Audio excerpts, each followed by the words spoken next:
What do we want? When do we want it? What do we want? When do we want it? No justice. No justice. No justice. If there ain't gonna be no justice. If there ain't gonna be no justice. If there ain't gonna be no justice. Abdul. Abdul. Abdul. Abdul. Abdul. Abdul. Abdul. Abdul. Kashad. Kashad. Kashad. Kashad. Kashad. Kashad. Jerome. Jerome. Jerome. Jerome. Jerome. Jerome. Sandra. Sandra. Sandra. Sandra. Sandra. Sandra. Sandra. Sandra. Rakia. Rakia. Rakia. Rakia. Ayana. Ayana. Ayana. Ayana. Eric. Eric. Eric. Eric. Michael. Michael. Michael. Michael. Freddie. Freddie. Freddie. Freddie. What do we want? When do we want it? What do we want? When do we want it? Stop police brutality. Stop police brutality. Stop police brutality. Stop police brutality. Stop police brutality. Stop police brutality. Thank you very much, brothers and sisters. Give yourselves a hand. We're here today in the largest demonstration that has happened in Newark, New Jersey in decades. We're here today united. United in our opposition to racism, police brutality, inequality, and all forms of oppression. We're here today. Our message is simple. Stop killing us. Stop killing us. Stop killing us. Stop killing us.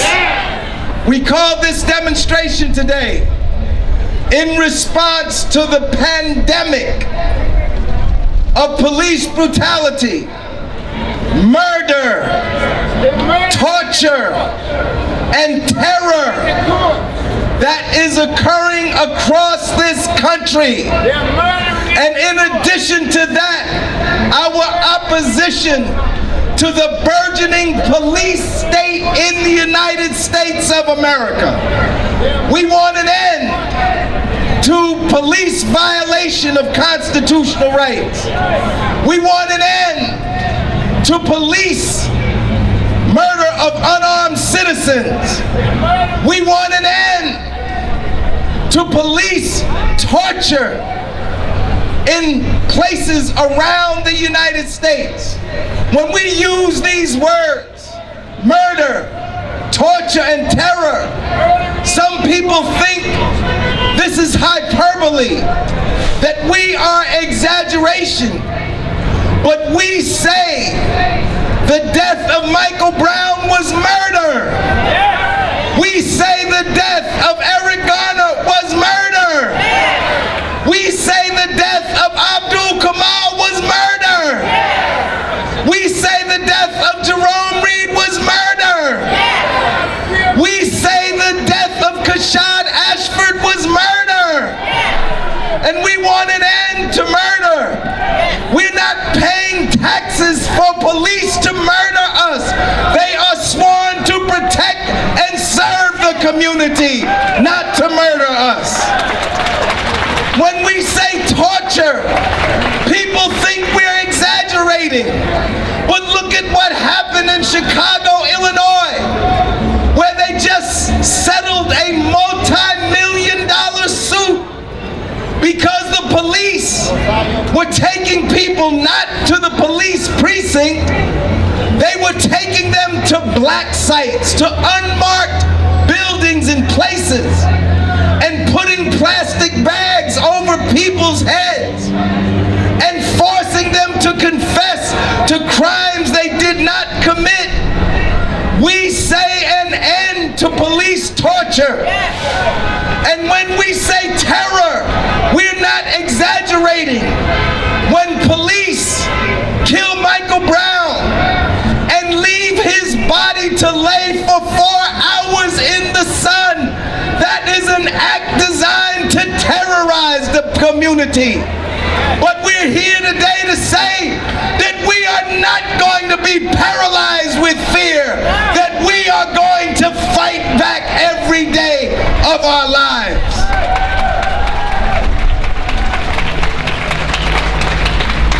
So we call this demonstration today in response to the pandemic of police brutality. And that would be enough to call 1 million people's march. But then, on top of all the injustices that have been heaped upon us in recent years, a white racist supremacist walks into the Emmanuel AME Church in Charleston, South Carolina, where people are having Bible study. And they are welcomed in to the church. And he sits with the people for an hour during Bible study. And then he takes out his .45 caliber Glock and he fires and shoots and shoots and shoots until that clip is empty. And then he drops that clip and reloads and fires some more. And he kills 9 and he tells one, he says, I'm gonna let you leave because I want you to go and tell people what happened here today. That isn't an act of racial hatred, that is an act of racist terror, and he should be prosecuted as a terrorist. So we are here today to say no to police brutality and no to racist violence. The FBI points out that last year alone there were 240,000 incidents of racial violence in the United States of America. And we say that has to end. But we can't talk about police brutality in the abstract, brothers and sisters. Police brutality happens within a particular social context, within a social context of historical racial oppression in the United States. So we cannot divorce the issue of police brutality from the issue of racial injustice. We're here today not only to demand justice for the victims of police brutality, but we stand here today as we did 2 years ago to demand justice for Trayvon Martin and all the victims of racial violence in the United States.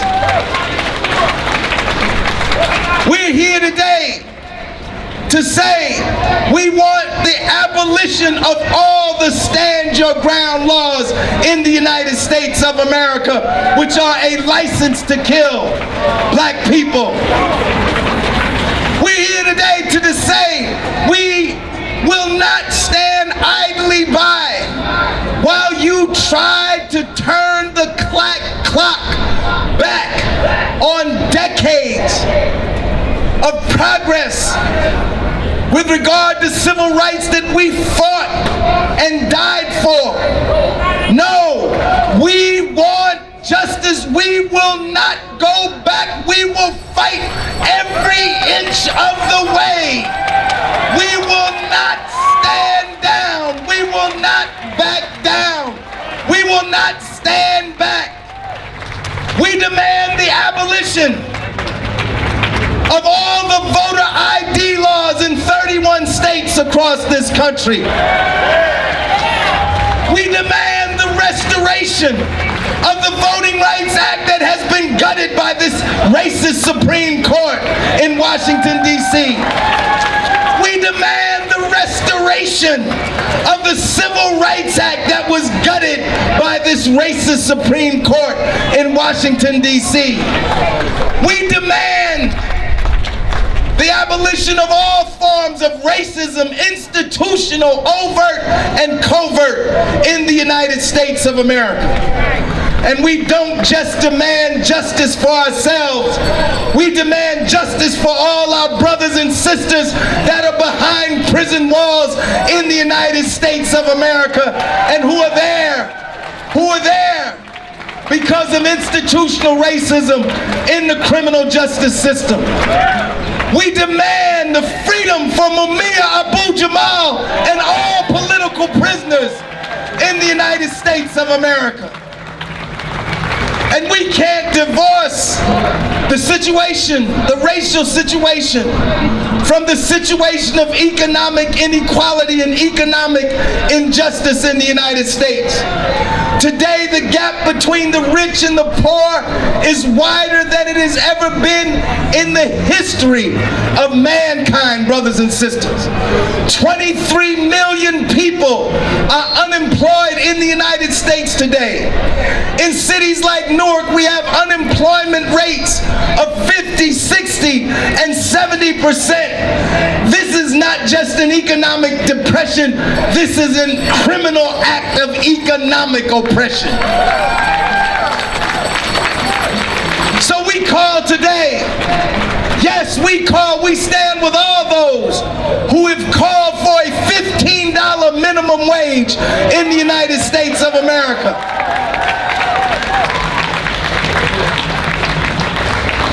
But we don't just want justice for people who are making slave wages outside the wall. We want the abolition of slavery inside the prison walls. Today, brothers and sisters in New Jersey prisons are making 22 cents an hour, brothers and sisters. We say that at a minimum, within the jails, they should at least make the minimum wage in New Jersey $8.38 an hour for all those who are in prison, in our prisons, state prisons and federal prisons. But we don't just want a minimum wage, brothers and sisters. We want a living wage for all working people in the United States. And we call today, when this country was faced with an economic crisis, as it was in the 30s, they created a national jobs program and put 11 million people back to work in 36 months. We call on President Obama and Congress to create a national jobs program to put the 23 million unemployed and underemployed back to work now in the United States.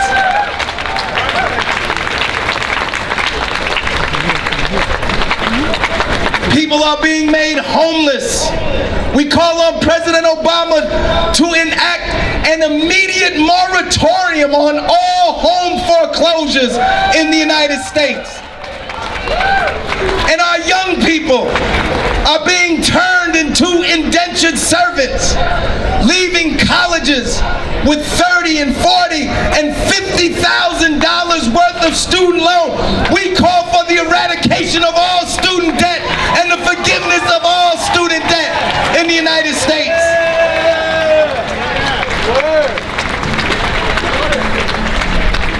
People are being bankrupted and being made homeless because of their medical bills.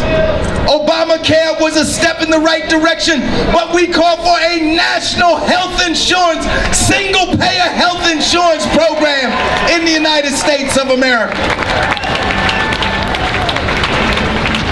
They're trying to turn our schools into factories. We oppose the privatization of public schools in the United States, and we call for the return of local control to the citizens of Newark. of their public school system. We have many more demands than this, brothers and sisters. There's a bill, and others will elaborate upon these demands, but just let me say quickly that there's a bill in the state legislature to eliminate the chokehold. We support that bill. There's a bill in the legislature to require police to live in the communities that they patrol. We support that bill. And we support legislation that is being put forward today to create an office of the special prosecutor to investigate deaths caused by the police. But brothers and sisters, we say that the best antidote to police brutality is not legislation, is not executive orders. The best antidote to police brutality is the organized and mobilized masses of the people and to build a movement. That is the best antidote to police brutality. And I would betray you if I close before echoing the words of Dr. Martin Luther King. And I say this in all earnestness. Dr. King said it in 1968, and it is still true today, brothers and sisters, that not only do we need a radical reform of policing, policing is a symptom as serious a problem as it is. We need a radical restructuring of our capitalist economic system in the United States of America. Dr. Martin Luther King said we need a radical redistribution of power and wealth in America. Dr. Martin Luther King said we need a radical transformation of our socio-economic system. So we see these many and myriad problems that we face today as the products of capitalism and imperialism. So while we struggle for reform, we must also struggle for radical transformation. And we betray the masses if we don't say that. I thank you, brothers and sisters. Power to the people. Power to the people. Power to the people. Power to the people.